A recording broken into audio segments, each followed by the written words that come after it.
Hello and welcome to tonight's episode, The Silver Lining, also known as Failing Forward. So I'm joined by three fantastic star guests. We're going to start us off, get people to know you, get your intro time, all that fun stuff in and out of the way. We're going to start with Violet. Violet, who are you? What you do? Where can people find you? My name is Violet Detre. I used to be a military spouse. My husband retired. We've been married 27 years. I'm a speaker, two-time best-selling author, and Christian business coach. They can find me at www.violetdetre.com. Fantastic. And just as a note, just because I start off fast, you guys can speak slow so people understand you. Um, moving on, next on my list, Michelle. Hi. So I'm a Discord Twitch virgin here. So this is super cool to be here. Thank you for having me. I always love to try new things. I'm a book publisher. I help people take an idea in their head, get it all the way written, published, marketed. I have traditional distribution, published about 200 books through my company, and I've helped about 500 other people publish through other publishing companies through various sources and means. I've been doing it for about 26 years now, and I can talk all things publishing. Fantastic. And last but not least, on the title he's Loki, but real name is Lance. Lance, tell us about yourself. Hey, Lance Cottrell. I'm a lapsed astrophysicist. I dropped out of my PhD in astrophysics to found the world's first internet privacy company, Anonymizer, which ended up pivoting to building platforms for conducting online undercover operations for the national intelligence community. I'm now an active angel investor on the board of the North Bay Angels, advise startups all over the world, and I've been a dungeon master since about 1980. Wow, a fellow nerd hiding amongst us. So there's our intro. Sorry, I forgot we missed a couple. Michelle, where can people find you? Oh, the authorpath.com. I have lots of websites, but the authorpath, PATH, is probably the easiest. Fantastic. Yeah, right. And I have a website and YouTube channel of advice for early stage founders called feeltheboot.com because everyone needs a motivating kick in the ass from time to time. I'm all about it. I gotta say, my little preview of you this week made me giggle every video I watch. So definitely worth watching. So again, tonight's topic, we're talking about failing forward, right? Finding the silver lining, all that fun stuff. So a lot of positive and negative spaces. And at least that's kind of what I'm talking about. Now, when I say the silver lining, what's that conjuring in your guys' head? I'm going to start with Violet again. We're kind of going to go back and forth on the line here. Feel free to add on if you have something to add. But Violet, start us off. When I say the silver lining, what am I talking about? What do those words mean to you? For me, the silver lining is kind of like reframing. That's how I see it. So things that happen in life, they don't really have like a positive or negative, but if we just keep them with a neutral state and then reframe our minds to make sure that we don't go to the negative, then we'll be able to even move faster through that situation. Always when you see the positive, it helps you in different areas of your life, like your health. I say it helps you with wealth, it helps you with relationships. So it's always important to make sure and keep a positive mindset and a positive angle on whatever happens. Fantastic. Okay. Michelle. Um, I think that's a great way of looking at it. I think in reality, for me, it's more about looking back and finding the silver lining when, everything hits the fan. And so I'm not sure you always see it in the moment. And sometimes mindset is not where we want to go. But I love that reframe that you're talking about, Violet. Yeah. But for me, it's more about finding it, looking back, seeing what you learned or what the silver lining was, maybe out of the boot that Lance is about to talk about. Yeah, so I mean, the first thought my head went to was that sort of learnings. And since I work with a lot of founders, the first time founder experience is usually not good, but people come back with so much more understanding of what it's about. And so second time founders are always kind of an amazing transformation, almost a metamorphosis from the first time around, because they now understand all of the realities that they didn't encounter the first time. But I love what Violet was saying, and it got me thinking. A couple of years ago, I was evacuated when the fires swept through my neighborhood again. And I live in Sonoma County, so I live in wine country, and we evacuated over to Napa because they still had power. And we were staying downtown in Napa, and we spent a week evacuated, what we call glam evacuated, going to wineries and amazing restaurants, because I had this epiphany that troubles are inevitable, but suffering is optional, and that happens in your head. And so we actually had a fantastic time during our week evacuated. Well, I mean, that's a great way to turn a terrible situation into a really, really good one. I'm over here jealous, but my nearest winery is like 17 hours away. My vineyard is in my yard, so jealousy.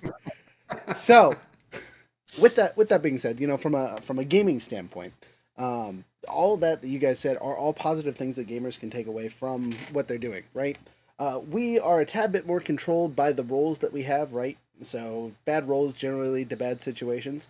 One of my favorite silver linings, though, while playing, has to be when you get into combat because you messed up a roll, right? Well, silver lining is you get experience from fighting, right? So you kill the baddies, you get your experience, you run away. You might find loot, whatever, right? There's always something good for the bad things that happen. And that kind of jumps us into what is the purpose of the silver lining concept, right? Why is it a good reason to seek those positive engagements even from a terrible situation? So like we're gonna start with Michelle on this one. We're gonna mix it up. So, are you looking for an example? If you would like, yeah. There's no wrong answers here. Wahaha. You know, I think there's lots of silver linings. As an entrepreneur, it's a roller coaster. One of my questions to Lance was, he's talking about founder. I want to know what differentiates a founder from an entrepreneur. Is it a level of income? Is it someone looking for investor? Is it someone going for VC or something? Like, what's the difference there?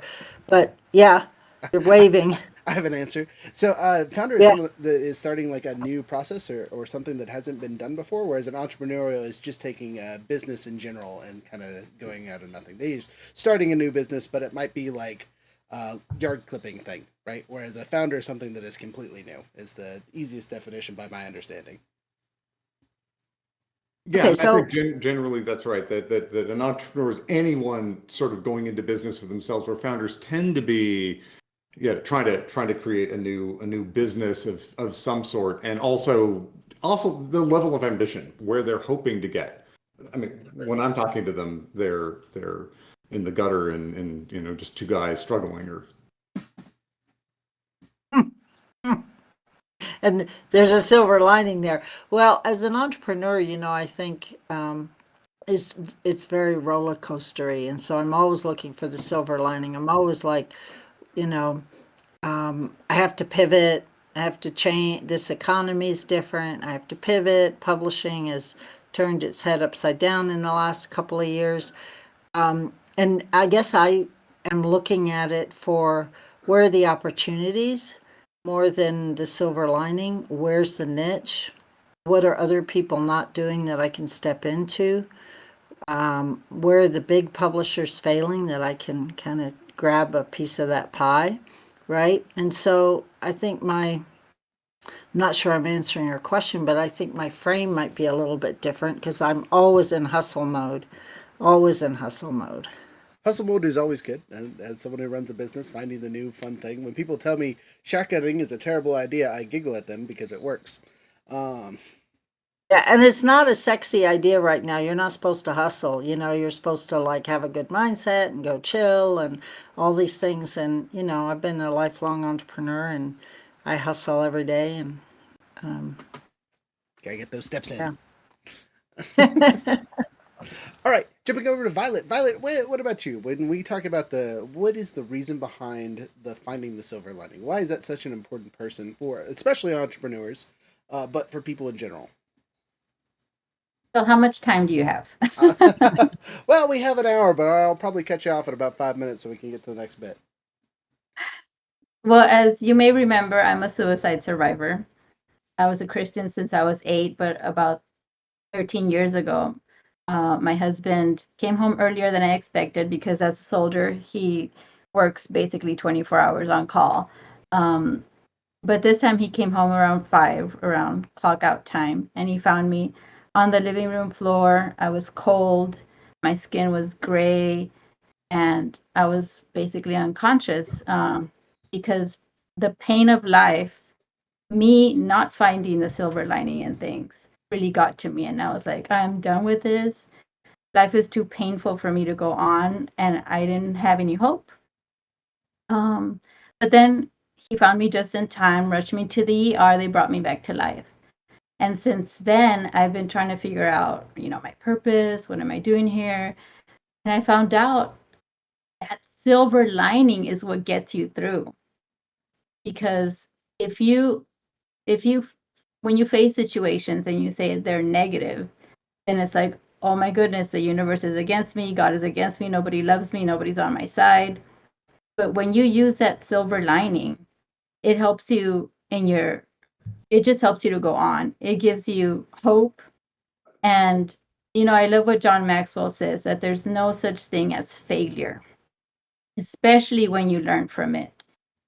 And when you go through something, that 2020 is such a gift because you can go back and say, oh my goodness, I could have done this and that. I know, like me, I'm so horrible with directions. I get lost with the GPS. Okay. But every time I would get lost, I would see it as an adventure because I would learn so many different ways. I would see so many more different things that I had never seen before. So no matter what happens, everything's going to turn out okay. Like my mentor says, 828 anything. Because in the Bible, it says that God will turn everything around for good. So that's one thing that I hang on to. Fantastic. Lance, that's really hard to follow up, but I'm going to ask you the same question.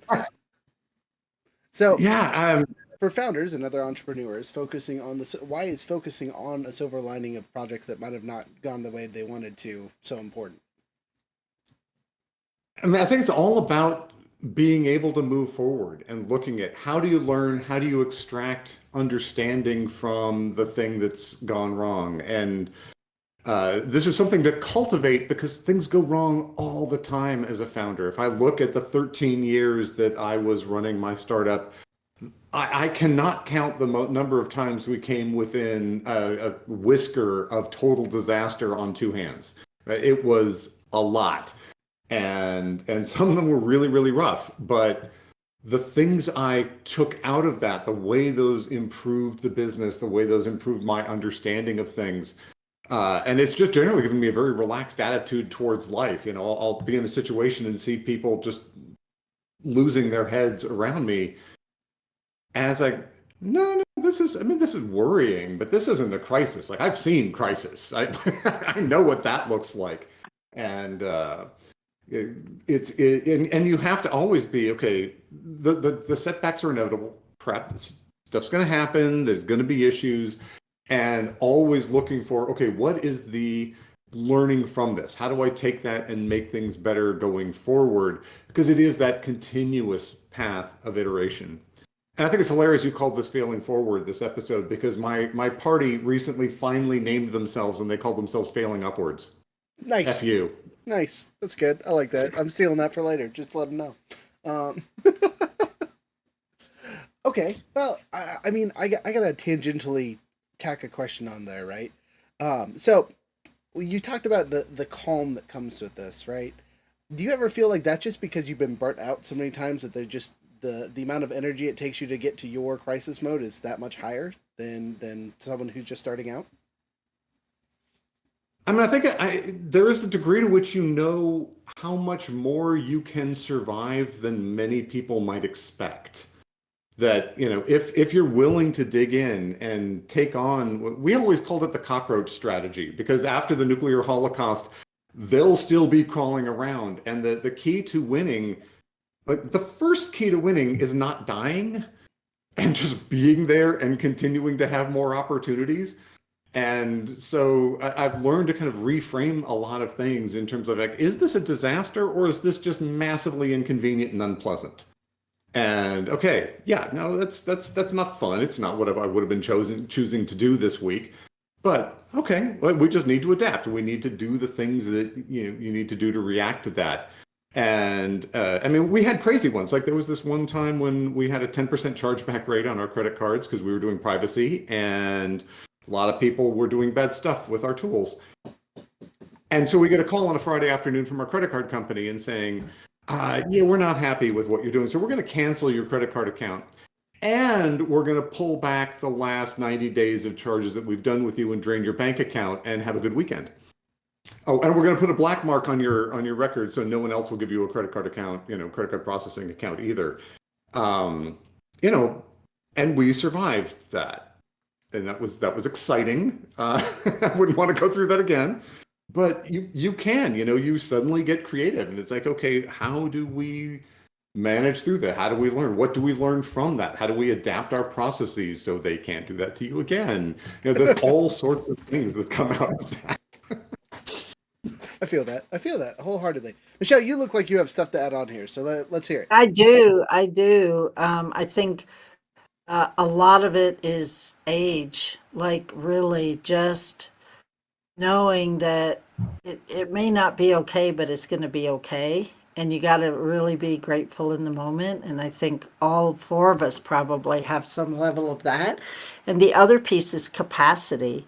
Like I have a big capacity internally to hold my team, to hold crisis, to hold stress, to hold multiple projects, to hold a lot of upside and downside that I just didn't have 20 or 30 years ago. It's an internal, that's the only word I know, capacity to hold a lot of energy. Gotcha. To run my business. Yeah. And the family and everything else going on, right? It's not just business, it's life. Lance, feel free to say that out loud because that's a fantastic quote. I didn't want to interrupt, but you were saying that and talking about the years of experience. It just reminded me of Indiana Jones. It's not the years, it's the mileage.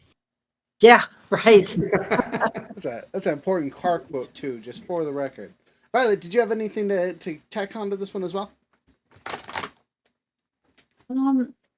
Well, just how important it is because what happened with me is that I could barely function. I also had, in addition to whatever lies I was believing, I had health issues since I was a teenager.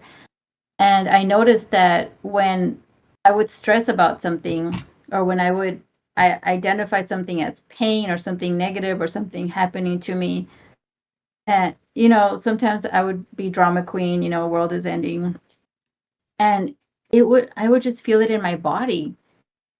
So I decided, hey, I lived that way this half of my life. Let me try it a different way. And when I tried taking things in stride and relaxing and letting things off your shoulders and, okay, there's a situation here. And I love how Tony Robbins puts it. He instead of, getting super irate and just going off the rails, and he noticed that one of his friends, they lost like millions and millions of dollars in this one deal. He said, whatever. So now what he does is whenever he gets some type of crisis situation or something that's come up or somebody has really messed up in his company, he says, it's fascinating. And then, go ahead and tackle that issue, because when you are in crisis mode, that cortisol comes up and it's that fear of flight. And you don't want to be in fear of flight when you're trying to solve the issue. Nice. That's a fantastic way to put that. Now, to refocus all what you guys just said into a roleplay actable answer, with that, something you can add to your characters as they go through their stories, right? As they fail and do things bad that doesn't lead to their death and they live and continue on, like you said, being able to show that they don't have that crisis response every time something goes wrong, they stay cool, calm, and level-headed throughout the process, can show real character growth. You know, a level 1 character versus a level 15 character, there should be a considerable difference in how they handle things. Sometimes the answer is always just bonk it harder, but that's the penalty of playing games, is sometimes that's the whole objective, is to just bonk it harder. But maybe they do so calmly instead of erratically, you know, whatever. Uh, Jumping on to the next question, kind of getting into the next niche topic for us, is the failing forward part, right? So when I use the term failing forward, what does that bring up for you visually? What do you think of when I say the terms failing forward? And we're going to start with Lance this time. Obviously this is something that I'm always trying to remember to do as a dungeon master, to give opportunities when there's an obstacle, not just making that block forward progress, and how does that turn into something more interesting. But as soon as you asked that, I remembered this one big transition in my business where we were getting subpoenaed by the local FBI cybercrime office again, because that happened a lot. And this one time, we started talking with them about how they need to be anonymous, because we were providing anonymity solutions. We were the first internet anonymity tool. And, we're like, you guys are investigating bad guys, and it wouldn't be good if they knew that you were the FBI. And what are you doing about that?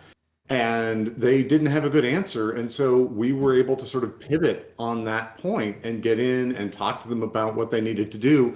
They became our first government customer, and within 3 years, government was 95% of our revenues. And so it's, even though this looks like a wall in front of you, how do you then actually kind of pivot that into a forward momentum, even though it appears to be a blocker and a fallback? Fantastic. Violet, jumping over to you this time. When we say the words falling forward, what is the thing that pops into your head when I say those words? Well, one of the things that pops up is some people, actually, I think some teachers even refrain now from using the red pen because it caused so much trauma or PTSD in students. But for me, I wasn't really scared of the red pen because I just learned what I didn't do right and what I could do right the following time. So it wasn't really something catastrophic. It was just data. I got data that this was not the correct way. So when I get that final exam, this time I'll know how to answer it correctly. Nice. Okay. Michelle, what about you? Failing forward, what's that bring up in your head? Well, I think it goes back to what I was saying before, which is, every industry is going through huge changes right now, and it's, where's the opportunity? So there's a lot of roadblocks in publishing right now, lots of things going on, and you just have to pivot. It's like every month there's a new obstacle, pivot. And it feels like failure, but it's really just a lot of pivots right now. And it's, you got to find the niche, you got to find the opportunity, you got to figure out where other people are failing that you're actually really good at. You asked visually what comes to mind, and I see, myself stumbling and falling, but then the view is totally different from there. So take a breath, look at the view, see what you see from that perspective. And I think that's the best way I can put it for me. Nice.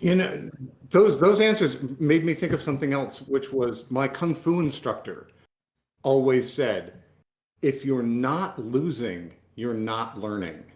Like, if you're sparring, if you're going out there, if you're successful every time, it just means you're doing the same thing. You should be trying new things. You should be stretching. And when you're stretching, you're going to get taken out regularly. But that's the mode you need to be in if you're in a growth state. Right. You don't gain not success. You don't learn, or you learn more, you should say, from failure than success, right? You know what not to do the next time, or how not to do something, what does or does not work. From a role-playing standpoint, when you're doing the failing forward, right? This is generally like, I rolled a 3 on a roll, broke a lockpick in my lock, but now you have a shiv. You know what I mean? That's a super simple, hey, you broke a tool, you still have a tool. Good luck. But with that, right, in your guys' industries, what is some really good examples that you've seen or been through with those failing forward moments? We're gonna start with Michelle. In your industry, either someone that you remember doing or something you went through yourself. Um, oh my gosh, there's so many things. I mean, self-publishing for me is both um, a big, you know, it's a big roadblock and it's also a big opportunity, right? I keep saying there's, for prospective authors, there's not a better time to be an author. That's the good news, but the bad news is it's never a better time to be an author. There's a lot of competition and a lot of things that you need to do to set yourself to stand out apart from every other book that's out there. So for us, it's, distribution has changed in the last 3 months, 4 months. A big company went out of business and changed the whole distribution model here in Colorado. Tattered Cover was sold to Barnes & Noble. It was 10 chain bookstore, biggest bookstore chain in Colorado, sold to Barnes & Noble because they went bankrupt.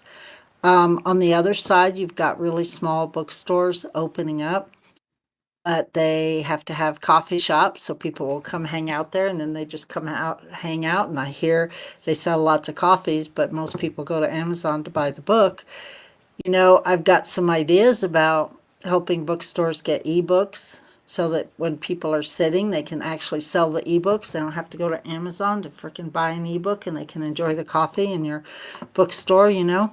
I've got lots of founder ideas to shake up the publishing industry. However, every month there's something new. There's a big slap to the publishing industry. And so, you're always looking for what's the silver lining. What can you do? What can you do better than the competition? Where's your niche? What are you going to do? And so I don't know anything about role-playing video games at all, but I imagine there's a lot of duck and cover and come up the other side and take your opponent by surprise. And that's a little bit what I feel like we're doing right now. And also pulling up with us people, I think there's strength in numbers. So other small publishers are working together and banding together and helping some of those challenges. So, as a side note for the company, one of our big mottos that is a rising tide raises all ships. Right? That's something someone Right. said to me probably a year or two ago. At this point, that's probably Yeah. one of my favorite sayings. Right? But just a follow up question, just because I'm curious. When you go through your publishing process with people, do you have a lot of people that write very similar books that are just like, I don't want to say are copy pasted, but have just a very very similar writing style, like they go in waves, or is it just like, how would you say that? That's a great question. So the first thing, which is I'm answering a different question, is I'm pretty good. I don't know how long it'll last, but I'm pretty good about recognizing AI written stuff, even if you try to cover it up. That all tends to look alike, and there's some telltale signs. Topics and genres are very similar. Writing is different. People's voices, if they dig deep, are different. Just like all of us have a different voice here, we're kind of talking about the same thing. It's the same genre, it's the same topic, but we all have a different voice. And if you work with a good editor, your voice will shine through. You have to dig deep, though. Writing a book, especially a nonfiction book, is a huge spiritual and personal growth journey, as I think Violet knows. You have to dig pretty deep. Well, yeah, because like Lance will back me up here. Being a DM very much is writing a book without having a book to write down in.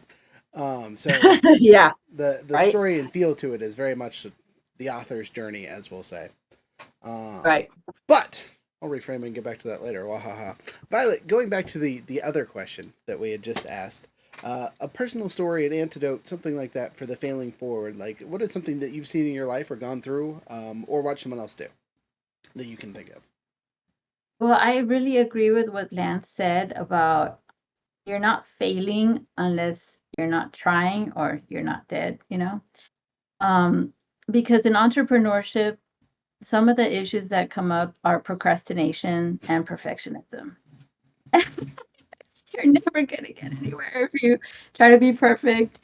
So they've got to really like, what is your definition of failure?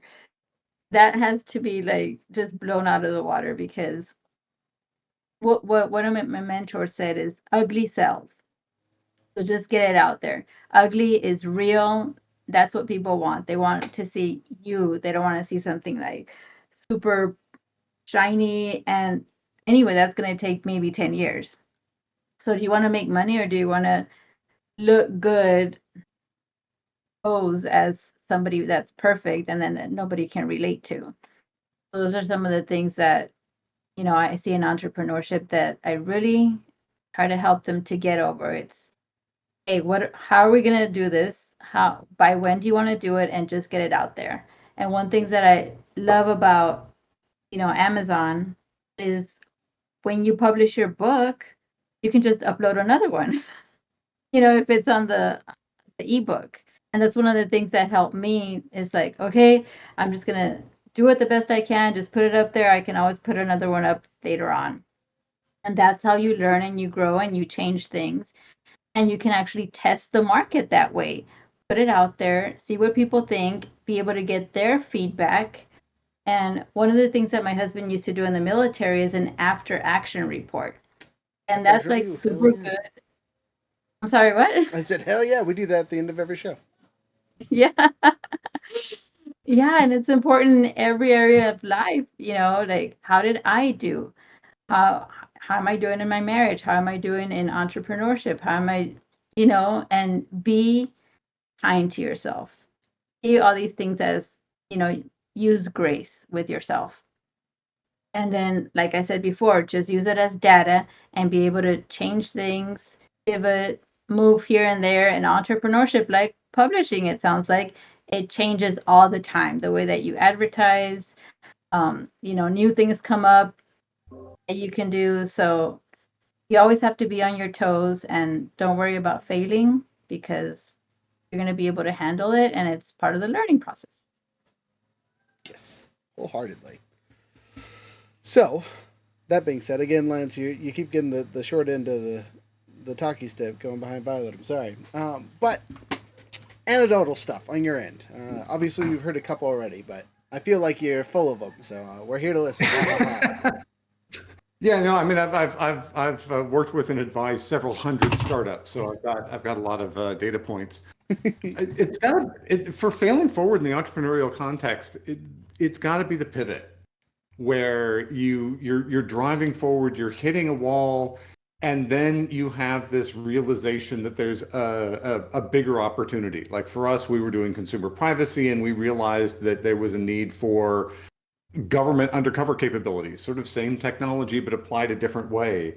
You look at Slack, right? Slack started out as an internal chat tool for a game developer, and their business was developing the game. And then they let some friends use it, and suddenly that exploded. And it's so often that some other aspect of what they're doing, a company that I'm on the board of actually, started off making animal smart collars. They then did an pet information platform that would like tie together the pet's information and purchasing and vets. But then the plague happened and the collar wasn't going to happen. So they went into just being a marketplace, and they built up this marketplace, and they learned how the marketplace worked. But the economics of being a marketplace in the pet industry was stupid. But they built out this amazing tool for messaging their customers and doing replenishment emails and, personalizing that to all of their details. And so now they're on their fourth business model going forward, which is probably the biggest opportunity they've had yet, because these people will run through walls. And that's actually why I invested in them, was not so much that I was convinced that the smart collar would be the thing, although I thought that was a cool business model, but because I was absolutely convinced that these people would never take no for an answer and would continuously be learning and innovating and pivoting and twisting and discovering new ways of succeeding out of the ruins of the things that they were doing. And that's the pattern that I love seeing. Fantastic. All right. So I think we got a pretty good concept of where our failing forward is for everyone, and what a positive reason and examples of all of it, right? We're gonna swift to the negative side real quick. And I want to hear your guys' definition of failure. Right? You kind of touched on that a little bit earlier, but it's one of my talking points because you can't have a positive without the negative. So, what is your negative? Right? What is your version of failure? When you look at your products and your things, what constitutes failure? We're going to start with Violet this time. Well, like I said before, failure is not trying.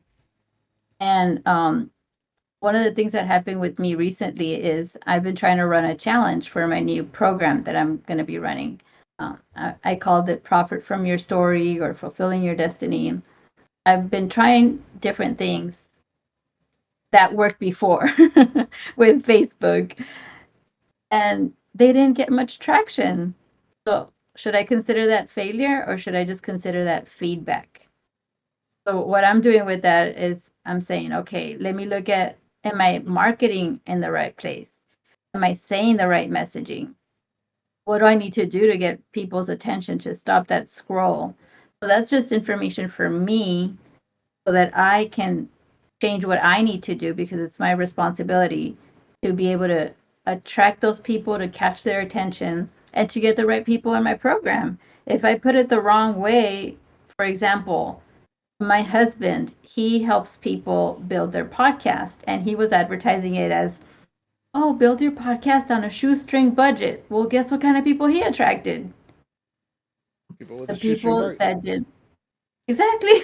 So they didn't have the money to be able to pay him for his program, and so now he has to also pivot.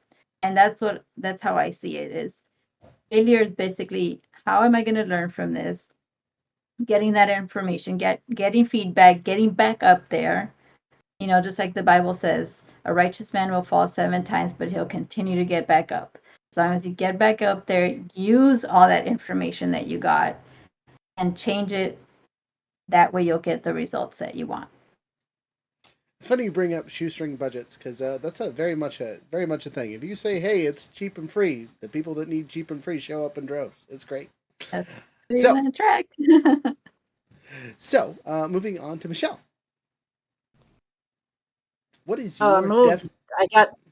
I got a little distracted because it suddenly got dark in here. My Right. light's off, and I'm trying to figure out how if I need to go get a light here.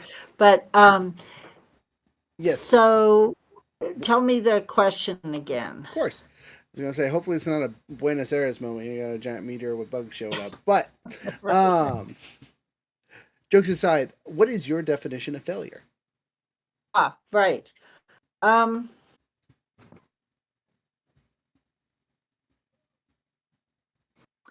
I think for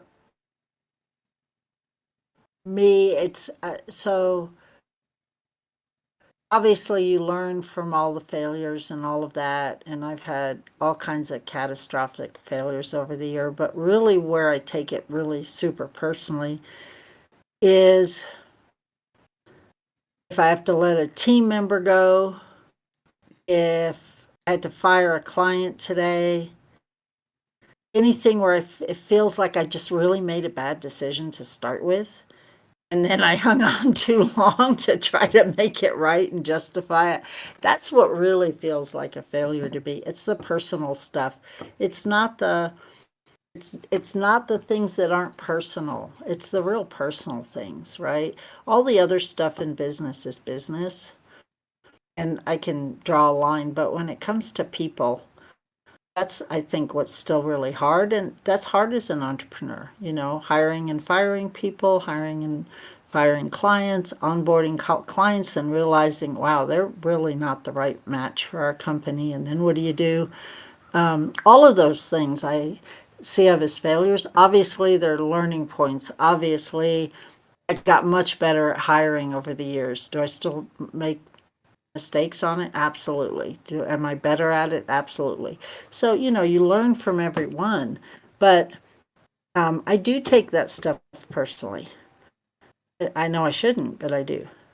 That's a really strong point because as DMs, you get to know your players. So some of us are lucky and we're paid to do what we do, but lots of times you're doing it just for the love of what you have, and getting scheduling conflicts that kill your players off is probably the least painful way to lose a player. But you've been hanging out with the person for 2+ years, and suddenly they have to go because they Yeah. got a new job or a new baby or something crazy like that pops up into their lives. It can really suck. So like that being a failure, feeling of failure, is totally understandable. Totally get that.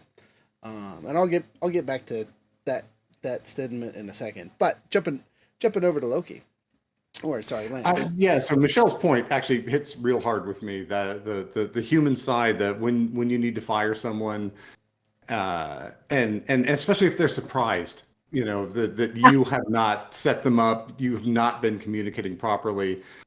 But when you asked the question, what I thought about was, because I've got a scientific background, I was an astrophysicist, I sort of think in terms of experiments and thinking about failure and sort of defining what failure is going to look like up front. Every time you do anything, you create a new ad, you try a new campaign, you're testing out a new product, you should have defined what failure and success look like in advance so you recognize it. Because I think if you don't, there's this real tendency to bamboozle ourselves to say, oh, well, that was an okay result or this or that, rather than being able to be crisp and go like, no, this is not worth pursuing if it does not generate this customer acquisition cost or this return rate or this retention or this click-through or this monthly active user retention, whatever those things may be, the key metrics that you want to look at.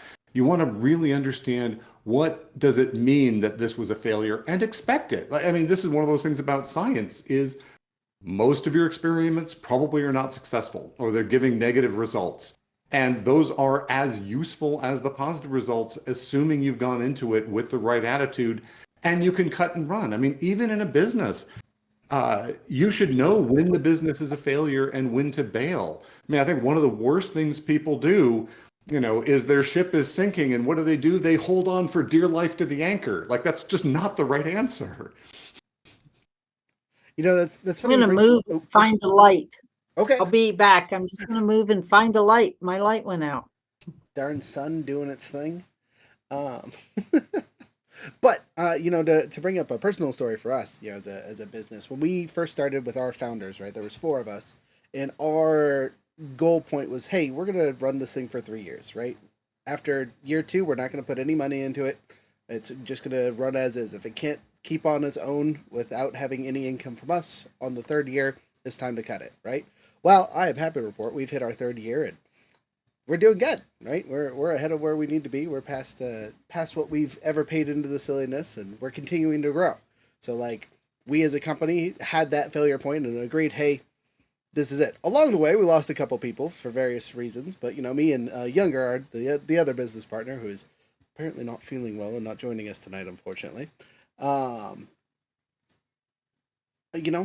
got there, right? We had a divine goal. We had a thing that we're like, hey, look, if it gets to this point, we'll cut it, right? Like you said, we weren't going to hold on to our falling anchor just because it was something we really loved. Luckily, we got a floating boat still, so life's good. But, having that clear goal, and as players and DMs and all that fun stuff, those are important things to come across. Generally for me, when I do games, if I have 3 sessions in a row where I get canceled on or not enough people show up, I call it, right? There's no, unless there's extraneous reasons for people not showing up or being at a thing. 3 sessions is a pretty good moniker, because at that point, most of our games are 2 weeks apart. That's, a month and a half of not playing a game. That's hard to sit out, right? If I go a week without anyone in a group chat responding, kind of thing, cut off, move on, that kind of stuff. So being able to set those standards as a DM, GM, or player, right? If your dungeon master doesn't respond to you in a week, like, you're good to go. Dip, potato chip. Take your fun somewhere else. But having that clear cut, hey, this is the failure point for me, is excessively valuable for saving time, resources, and energy, right? Because you can pour as much energy into something that's failing as you want. It's not always going to get back up. Which goes into the next question, right? When you hit that failure point, do you have a general solution that you try before completely giving up on said stepping one way or the other? So Violet, it sounds like you really don't with your stuff, but do you have something that you're like, hey, I at least try this every time before I move on to something else, right? Before I take that failure as a unimportant, throw it in the trash. You had talked about the Facebook marketing, which, for the record, I hate Facebook marketing. It is the worst. Well, again, I kind of redefined the word failure, because you can learn from it. If you put a negative connotation on something, then you get a certain feeling or emotion that you might not want. So that's why I try to reframe everything into a positive. That way, it makes me deal with life better and go through my life in a much happier way, and everybody around me is happier. Um, but I do have a story of me feeling like a failure. Is that, my husband and I were doing a 30-day sales challenge. And, I had this big goal of making all this money. And my husband, I've run challenges a couple of times. My husband's really new at this. But when he ran his challenge, he made four figures like right away. And me, I'm like, I've been trying all this time, and I do love challenges, and I always learn when I'm doing a challenge. But I felt like a failure because I didn't meet my goals and he did meet his goals. But what I have to do is reframe my mind, look at that silver lining.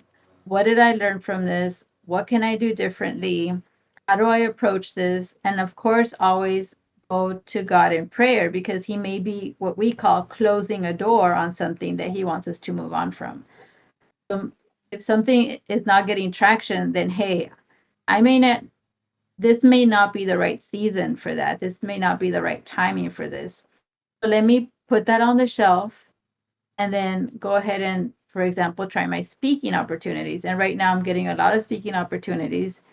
So, hey, maybe that's where God is leading me next. So that could be one, you know, closed doors is maybe a way to shut that down and try something else. Fantastic. And I'll touch on that on our last point a little bit, the closed doors to go somewhere else, because that's a great quote. But I do have to add on, when you're playing at a table with other people, and other people you're playing with are having great rolling sessions, right? They're rolling nat 20s, they're getting kills, they're running around and succeeding at everything, and you're rolling twos and threes all night, just having a rough time. The dice are being mean to you, kind of thing, right? Um, it is super important to remember that jealousy is the thief of joy, right? As I believe how the saying goes. So, especially when you're playing at the table, it is better to be excited about the good things that are happening to your party members and realize that the good things are happening to everyone because you're a group. Than comparing, I've rolled 7 1s tonight. I'm going to pack this character up and go home for the day. Instead of saying, "Hey, he's gotten 6 criticals and killed like 20 things. It's been amazing for him." You know what I mean? It's that person's session. Heck yeah. Um, Emulate Will Wheaton. okay, all right, go on. I don't know. He's a famously bad roller on every show he's on. People have done statistics. He's like 5 sigma bad with his dice, but always positive, always has fun with it, celebrates the ridiculous failures. Right, right. We talked about mindset and reframing. You know what I mean? That's a big part of this silver lining is finding the funny things that happen to it, right? Enjoying the positive encounters that can come out of those bad rolls, right? You have a bad performance or charisma check, right? Again, this is nerdy talk, but bad performance charisma talk. You're talking to a guard and you just utterly fail talking to him. But you get to make some kind of joke that pisses them off, and then you run away, right? And have a fun adventure running from the guards, Aladdin-esque. That wouldn't have happened had you suave talked your way past them, kind of thing. So, anyway, sorry, just an example there. Michelle, what about you? What is your last go-to thing before you kind of like this is definitely the end? This is a failure, but before it's a failure, I'm going to try this. If you even have one. Gosh, I don't know. For me, it's a lot of times it's timing. I've done a lot of things that in my life that are just ahead. It's just too early. And so that's really frustrating for me.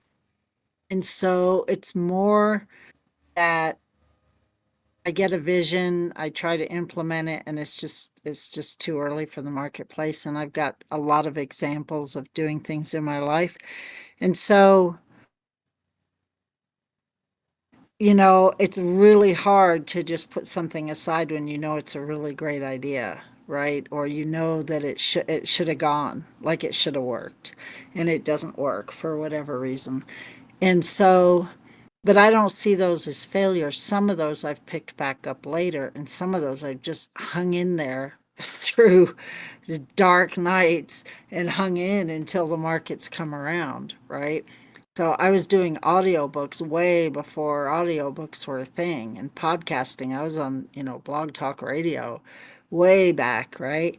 Um, early stuff, and just sometimes I just hang in there, and sometimes it just feels like a failure. So I think for me it's not about what's my last ditch effort. It's more like, can I hang in with this idea, or is the timing just really off and I have to put it aside? Interesting. Okay. So coming back to something later, a great again jumping back to TTRPG stuff. Sometimes that's what you got to do. In video games, there's always the comeback later when there's something that requires a higher level item to get into it, kind of thing. TTRPGs can have that, but generally don't. A lot of the time, you if you have the skills to do something, you usually do it then, or you don't do it ever. But that is something you can totally try. Come back when you have the right tools. As a business person, entrepreneurial founder, whatever, having that as a thought process might improve some things that you're trying to do. Some things just need to wait until you have the appropriate tools for it. Yep. Lance, back to you. Do you have a last ditch effort to save things before you consider something a failure? I would actually flip that and say almost always when I'm doing last ditch things, I should have declared it a failure earlier. You're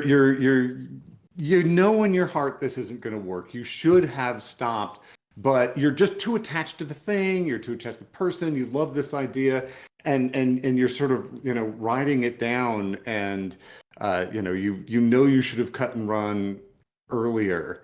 And that's why I like having really sort of crisp definitions. That's always the best for me, is when I've kind of decided what it is. I don't think I've ever gone back and regretted, like, damn it, I shouldn't have quit that. I should have stuck it out for another 3 months, 6 months. And I say this as my company spent 18 months with less than 6 weeks of working capital in the bank. Right. But it had potential, it had cash flows, it was not tripping that line that said this was doomed and we needed to leave. But understanding when those are, like, how salty is this audience here? Can I get a little edgy here? Oh, of course. So we were building anonymity products. I want to just give an example of just being radically wrong. And we're saying, okay, we're having a hard time marketing it. We're trying to find some place to advertise, some targeting that was going to work for selling internet anonymity to people. And so we had a brainstorming session. We sat down and said, well, who needs anonymity? Though there's a lot of soft reasons for it, but maybe people who are embarrassed about what they're looking at, where they would be in trouble if someone saw them looking at it. And so, again, the mind immediately goes to porn, but a lot of people look at porn. So we ended up thinking about extreme pornography, like really, really harsh, edgy, nasty stuff. And I ended up going to Adult Dex, which ran along with Comdex. It was the AVN, basically the porn expo in Vegas every year, to go buy advertising slots on hardcore websites. And that is a whole set of stories unto itself. It was very, very surreal. But we're like, we got this, right? We go run these ads. This is going to kill. These are exactly the people we need to advertise. We ran the campaign and it failed utterly. No one went for it. And, but I think because we understood what the metrics we were looking for, we realized quickly we had just completely misunderstood our audience and their motivations and what they were looking for, and were able to bail out quickly, because I think that is the key. There is a paradox to being a founder. And I describe it, the mindset you have to have is strong convictions held loosely. You Nice. need to be all in, driving hard, committed to the thing you're doing, and ready to realize that that was not a successful idea and pivot or change or bail on that or start a new company, whatever it is, when that's wrong. Because it's as bad to hold on too long as it is to bail out too early. I'm gonna clip that later and send it to my business partner for stupid ideas I have, because I'm full of them. So I think that's the fantastic note to kind of end things on. We're kind of getting to the hour point, so I'm going to get your guys' last thoughts on the silver lining, the failing forward, and then we'll do our last where can people find you, who you are, all that fun stuff one more time, and then call it a night. So we're in a reverse order for this one. Lance, since you were the last one talking, we'll start with you. Yeah, I mean, I think failure and reaction to all sort of negative consequences, there's nothing that happens to you that really doesn't happen in the mind. All of the emotions are driven there. And so nothing is a horrible experience unless you choose to make it that. So if you can attain some sort of almost Buddhist detachment from what's going on, be there, live it, in the moment, but don't allow random things to attach to you too strongly. That allows you to have what Bruce Lee called mind like water. But you always need to be loose and relaxed and able to react to the things that happen around you rather than necessarily to you, right? Mostly the universe is not personal. Nice. Michelle. Yeah, I think going back a little bit to the silver lining piece, you may not always see it in the moment, but if you can be in the moment and looking forward for the next happy place, the next opportunity, the next place where you can breathe, whatever it is, getting your feet in the sand, whatever it might be, eventually you'll be able to look back and see the silver lining. So even if you can't see it in the moment, I would say just be in the moment, accept what is, and find the crack of light. What is the Leonard Cohen? The crack is where the light gets in. I think Leonard Cohen said that. Nice. All right. Violet? Well, I echo what Lance and what Michelle have said. But one thing I want to encourage people to do is to reframe your relationship with failure, or reframe the definition that you have of failure. And if you do something that's not perfect that you consider a failure, make sure that you don't identify with that. That's just something that happened, but you are not a failure. So I just want to mention that if somebody is in crisis or you need somebody to talk to, you could just dial 988 if you are in a crisis situation. But I thank God for my failure. I failed, ending my life, and now I'm living, a great life. I know there's a lot of growth there. I'm not where I want to be yet, but it's from night to day. And yeah, I just encourage everyone to keep going and make wise decisions and make sure, you go for your dreams. Excuse me here. Fantastic. Okay, well, we're going to let you finish off with where people can find you and all that fun stuff. Anything that you're working on that you want to share with us? For me? Yes, you? Okay. Well, I'm really excited because I'm becoming a certified prophetic trainer. So that's one of the things that I'm working on. I'm also have ideas about books, and I'm running, my program. If anybody needs a Christian business coach, hey, please feel free to reach out to me. Again, my website, this time a little bit slower, is www.violetdetre.com, or on Instagram, Violet_Detre. Fantastic. Michelle. Yeah, I have publishing workshops, lots of free challenges, free content, free launches all the time on Facebook. I'm on all the socials, almost all the socials. And you can find me at theauthorpath.com. I've got a multitude of websites, but that's kind of the easiest one. Easy peasy lemon squeezy. And last but not least, Lance. Hey, I'm actually going to have to send my wife over to your site. So she's writing a series of Lovecraftian horror novels, and Okay. just got to have to take a look at that. So basically, my whole thing these days is advising and supporting early stage founders and entrepreneurs. So people can find me at feeltheboot.com or Feel the Boot on YouTube. And then you can also connect with me on LinkedIn, of course. I have lots of content as well as free and paid office hours for people who need help with their startups. Great. That's awesome. Awesome. All that will be linked in the channel descriptions for the episode. So if you're looking for it, it should be easy to find. For our stuff and our things, again, we want to thank everyone who showed up to the Midnight Sun Festival this last weekend to come support us. It was a great event. Lots of fun. As for the 10% off code this week, it is still the same. It is still... oh man, what was it? Fireworks 907. We're still in July, right? No, sorry, that's next month. Don't mind me. It's still June. So it was Dad 907 for Father's Day. Right. Only a couple more days of that, and you heard the new one for next month anyway. Wahaha, getting in on it early. But thank you guys so much. Check out the website. If you stuck around, watch the whole thing. Don't forget to subscribe and all that other fun stuff. For those of you on Twitch, thank you so much for watching, and we'll talk to y'all in the future. Guests, stick around for the after action stuff. Bye. After party. After party indeed.